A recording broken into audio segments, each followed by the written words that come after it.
وہ کوڑا لے کے وہ نیزہ یا کوڑا لایا گیا. پیغمبر نے کہا کہ لے تو اپنا انتقام یہیں پہ لے تاکہ بعد کے لیے کچھ باقی نہ رہے. یا رسول اللہ اس وقت میری پشت پر رہنا تھی, لہذا میں چاہتا ہوں آپ بھی اپنا کرتا اتار. یہ ہے حقوق کا خیال, حقوق کا خیال. بس ایک مرتبہ نبی نے اپنے جسم سے پیراہن جدا کیا, اس نے ہاتھ سے کوڑا پھینکا, دوڑتا ہوا آیا, آ کے پیغمبر کے مہر نبوت کے بوسے لے لیے. یا رسول اللہ میری یہ جرت, مگر اتنی دیر میں فاطمہ پہ کیا گزر گئی وہ میں بیان نہیں کر سکتا. بے چینی کے عالم میں بیوی ادھر سے ادھر ٹہلتی تھی. ارے میرا بابا بیمار ہے, میرے بیمار بابا کے جسم پہ کوڑے مارے گا.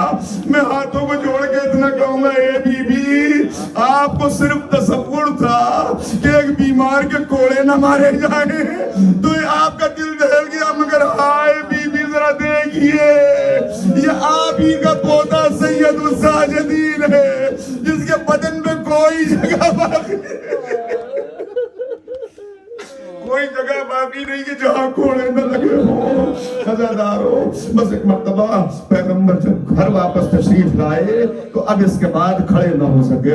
اس کے بعد تیسرے دن پیغمبر اس دنیا سے رخصت ہو گئے. لیکن ان 3 دنوں میں کیا گزرا, ان 3 دنوں میں وہ جو پہلے دن سے مصیبت اٹھا رہا تھا, اب اس کے لیے یہ مصیبت باقی رہ گئی تھی کہ وہ آخری وقت میں چاہتا تھا کہ کچھ لکھ دے.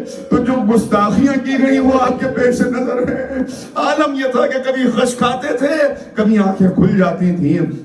ایک مرتبہ جناب ام سلمہ کو پکارا.